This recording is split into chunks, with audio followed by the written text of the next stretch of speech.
हर महादेव, हर हर महादेव, हर हर महादेव, हर हर महादेव। प्रतापगड अफजल खान वध जय भवानी रणशिंगे वाजली, धग पेटली डोंगरात तापगड साक्षी झाला इतिहास घडला क्षणात, शत्रूच्या दर्पाला थोपवला बुद्धीचा वार, न्यायासाठी उभा ठाकला मराठी तलवार, सिंहाची गर्जना घुमली स्वराज्य राहिले अबाधित, धैर्य नीती शहाणपण शिवऱ्यांचे शस्त्र अचूकित, रयतेचा राजा जिंकला अन्याय गेला कोसळून, प्रतापगडावर लिहिली गाथा सोन्याने उजळून। हर हर महादेव, हर हर महादेव, हर हर महादेव, हर हर महादेव, जय शिवाजी जय शिवाजी जय शिवाजी, हर हर महादेव, जय शिवाजी जय शिवाजी जय शिवाजी, हर हर महादेव, जय शिवाजी।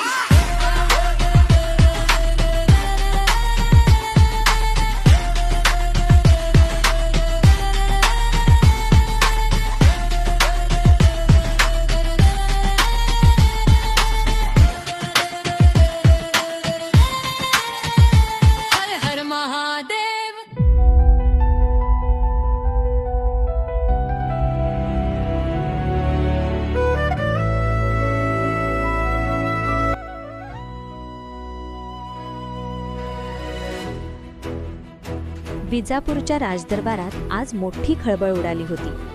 शिवाजी महाराजांच्या वाढत्या पराक्रमामुळे आदिलशाही दरबार काळजीत पडला होता।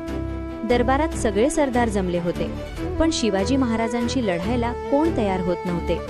सगळीकडे शांतता पसरली होती। तेवढ्यात बलाढ्य अफजल खान पुढे आला। मोठ्या गर्वाने तो म्हणाला, शिवाजीला मी जिवंत पकडून आणीन, नाहीतर ठार करीन। अफजल खान मोठ्या सैन्यासह महाराष्ट्राकडे निघाला।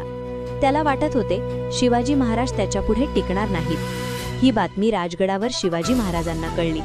संकट मोठे होते, पण महाराज अजिबात घाबरले नाहीत। महाराजांनी शांतपणे विचार केला।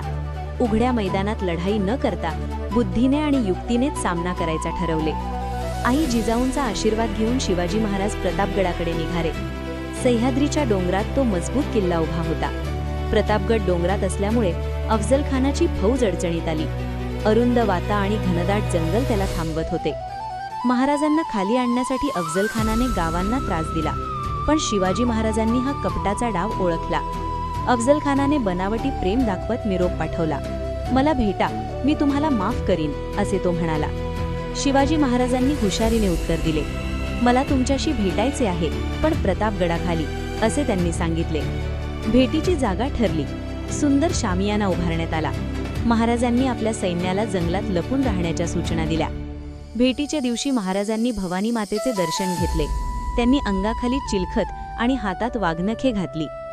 शिवाजी महाराज आपल्या सरदारांना म्हणाले, स्वराज्याची जबाबदारी तुमच्यावर आहे, धैर्य सोडू नका। शामियानात अफजल खान आधीच आला होता। दोघांची भेट झाली। वातावरण तणावपूर्ण होते। आलिंगनाच्या वेळी अफजल खानाने कपट केला, पण महाराज सावध होते। त्यांनी क्षणात वाघनख्यांचा वापर केला। जिवाजी महालाने महाराजांचे प्राण वाचवले। म्हणूनच म्हण पडली, होता जीवा म्हणून वाचला शिवा। तोफेचा आवाज होताच मराठा सैन्य जंगलातून बाहेर आले। अफजल खानाची फौज गोंधळून गेली। मराठ्यांनी शौर्याने लढत शत्रूचा पराभव केला। स्वराज्य सुरक्षित झाले। प्रतापगडावर विजयाचा भगवा फडकला। शिवाजी महाराजांचा पराक्रम साऱ्या महाराष्ट्रात गाजू लागला। प्रतापगडावरील हे धडे आजच्या जगात कसे लागू केले जाऊ शकतात, विचार करा जरा।